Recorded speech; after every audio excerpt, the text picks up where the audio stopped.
Comrade Chinedu Obasi-led National Association of Nigerian Students (NANS) has resolved to constitute a reconciliatory committee with a view of uniting the students' body ahead of its 2018 National Convention. NANS had over the year had two presidents, one headed by Chinedu Obasi and the other Haruna Kadiri. The meeting in this hall seeks to reconcile all worried factions, with the President Obasi said he decided to take the lead to ensure that the association is in unity before its National Convention.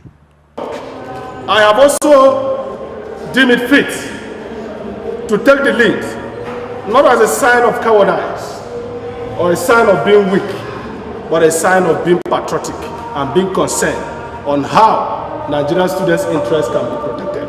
I have done a lot in your name. I have done a lot in protecting you. But what is the major interest as of this moment is how consolidation can take place. And consolidation cannot take place in a divided house. The enemies of Nigerian students are so much happy of the disunity in the organization. But we who have sacrificed a lot, we are ready to stake our blood, we are ready to stake our personal interest, we are ready to stake our personal ego. We are ready not to capitalize on the sacrifices we have done, but we are ready to make sure that a united Nigerian student force emerges after our transition. Obasi, while noting that the parallel government in the Students' Union had been so challenging and demanding, said he refused to be distracted. It is important that I put it on record that the mandate that you bestowed on me has been so challenging, so difficult, and so demanding. We'll be called a whole lot of names. They've used propaganda against us. They have tried to keep it quiet, make us quiet, but we have refused. But today, my joy remains that the interests of Nigerian students, the voice of Nigerian students, have today been captured. And nobody in Nigeria, nobody in Africa is not aware that the National Association of Nigerian Students is back in the limelight.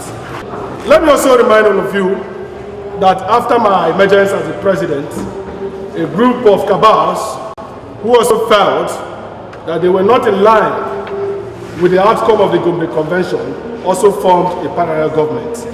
For me, I see it as a distraction. And for me, I also see it that the time is limited to begin to fight enemies, but make use of the time in actualizing the demands and the needs of Nigerian students. So I refuse to be distracted.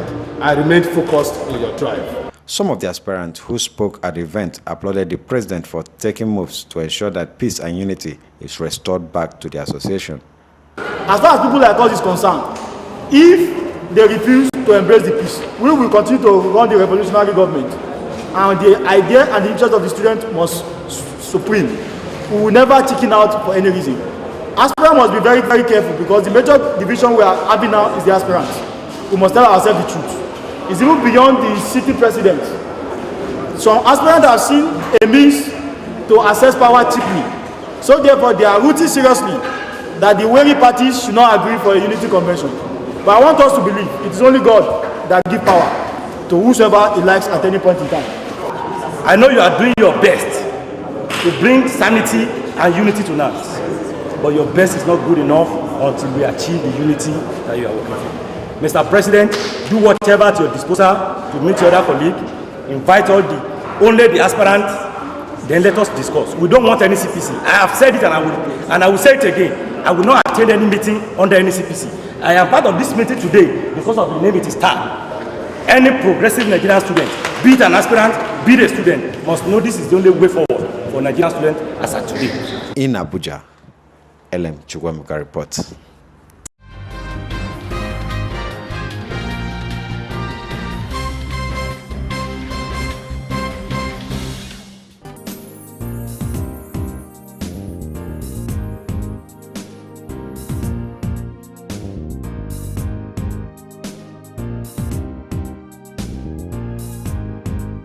Nigerian Senate have formally confirmed that its members receive 13.5 million naira monthly as running cost. A member of the Senate, Senator Shehu Sani, confirmed the amount, which was hitherto kept from the public. The money is illegal as it's not approved by the Revenue Mobilization Allocation and Fiscal Commission. It is also separated from the salary and allowance approved by the Revenue Mobilization, Allocation and Fiscal Commission, which Mr. Shehu Sani disclosed to be 750,000 naira monthly.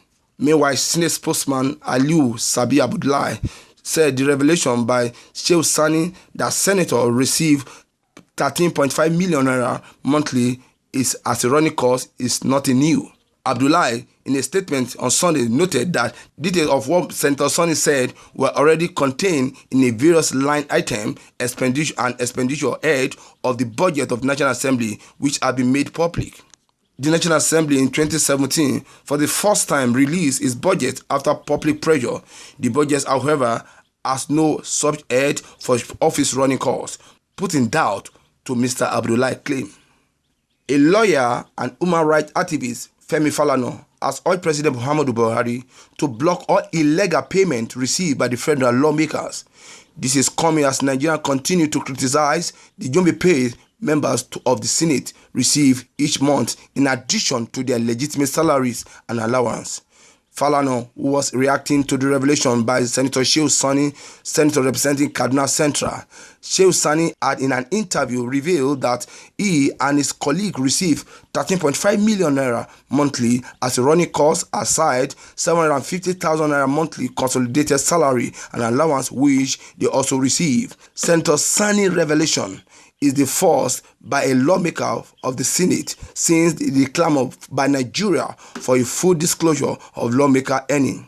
The revelation has sparked widespread anger among Nigerians who have always criticized the lawmaker for arbitrarily allocating jumbo pay to themselves at the time the country dearly needs funds for development projects. Falana in a statement said the emolument of the lawmaker goes beyond what they have declared by the senator. Falana in a statement said the emolument of the lawmaker go beyond what was declared by the senator.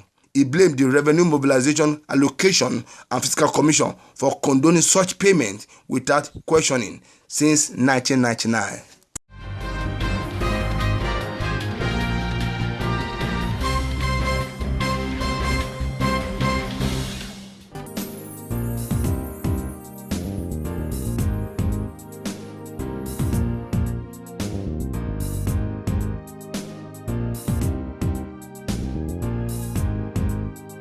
Death toll from attack on communities in Plateau State has risen to 16.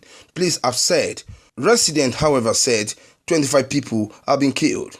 The attack on communities in Boko's local government area, including on the days the President Muhammadu Buhari visited the state. The attack occurred between March 7th and 9th. Residents have blamed herdsmen for the attack.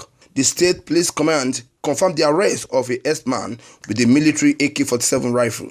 Tena Topi, the command spokesman who confirmed the arrest to the newsmen on Sunday, gave the rifle number as HC2614. He said that the herdsman Muhammad Binin was arrested by mobile police on March 8 at the Darfur area of the state. The spokesman said the suspect had been transferred from Brokers to the State Criminal Investigation Department, CID, in Jos and was already being interrogated. This police spokesman said 16 people have been confirmed killed in the multiple attacks on several villages that took place between Wednesday, March 7 and Friday, March 9. He said the command had deployed more personnel to restore peace to the troubled areas and advised the people to remain calm and avoid taking law into their hand. Meanwhile, the leaders of the affected community have said that 25 people were killed in the attack. The community leader who briefed journalists on Sunday in Jos said many others were still missing. They said more than 5,000 people have been displaced, adding that some of them were in camps run by churches. They call on the security agencies to intervene toward the halting the attack so as to restore permanent peace to the community.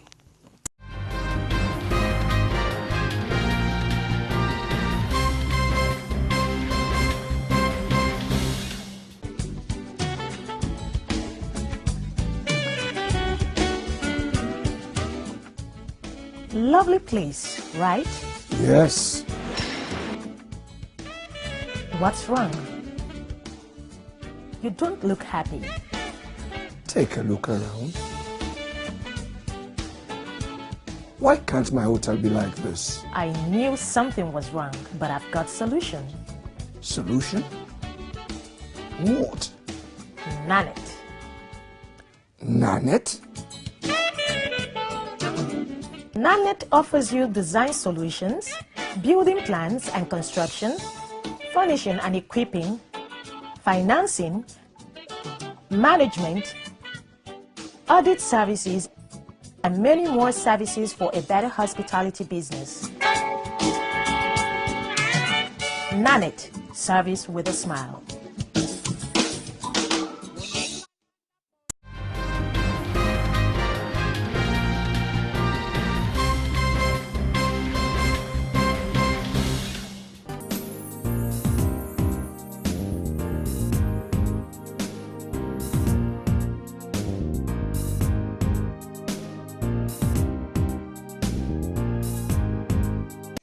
President Muhammadu Buhari has approved an amendment to the excise duty rate of alcoholic beverages and tobacco with effect from June 4, 2018.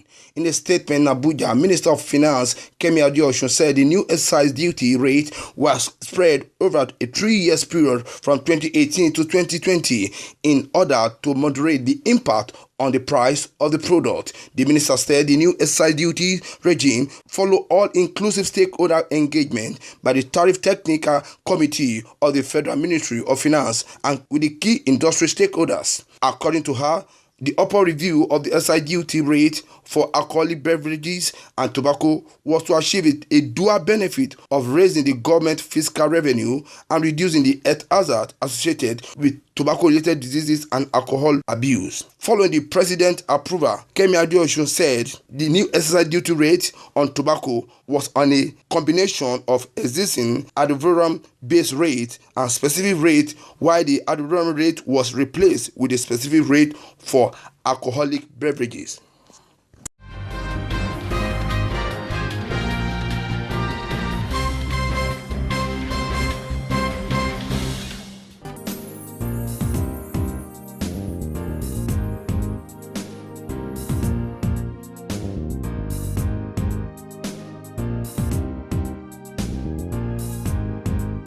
We are here at Emure Imota, where something great is happening, and as you can see, of course, it is the grand opening, the groundbreaking of a town park and garden, and of course it's being powered by Adams Homes and Property, one of the biggest and arguably the biggest real estate player in Nigeria. And of course, inside music is being supplied by Tope Alabi. We have a lot of variety, a lot of cultural group. Men of God, they are coming from far and near to come and celebrate, and of course it's going to be a new development in real estate in Nigeria. So we're going to go inside to take a look what is going on, and it's very affordable. They are giving out 20% massive discount on all their lands and their property. Of course, you know what to do. You can check them out at www.Adams Homes and Property to buy into your future.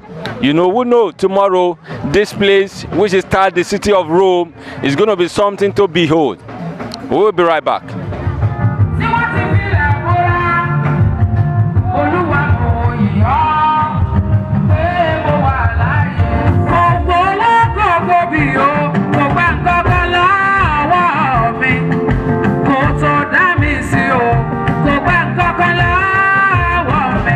Today, Adon is doing it again in a fantastic way, City of Rome. What do you want to tell us about this estate?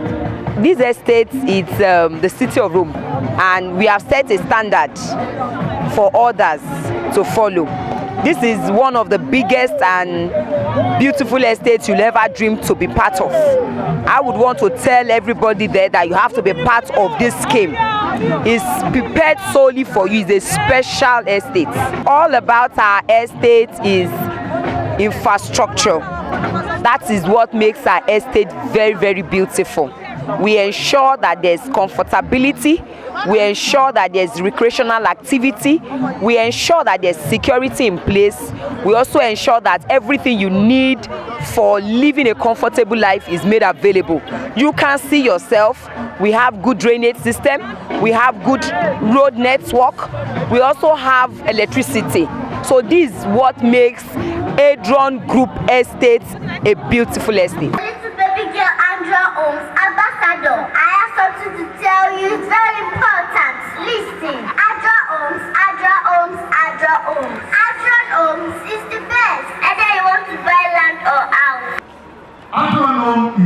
years old. In 6 years, God has been our head. Every year, we have been able to dedicate one estate after the other. As I'm standing today, we have 21 estates. If you look at the estate that we are dedicating today, to the glory of God and to the benefit of all mankind, these 4 buildings are just gate houses. So you can imagine where the people inside will be living, how beautiful it will look like. The vision of Adrono is to create happiness. And this is what we know. And this is what God has anointed us to do.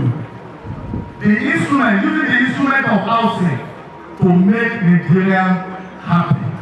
But before we commission this estate, we would like to pray in the name of the Most High God. By the authority and the anointing upon this ground today, this estate is expanded.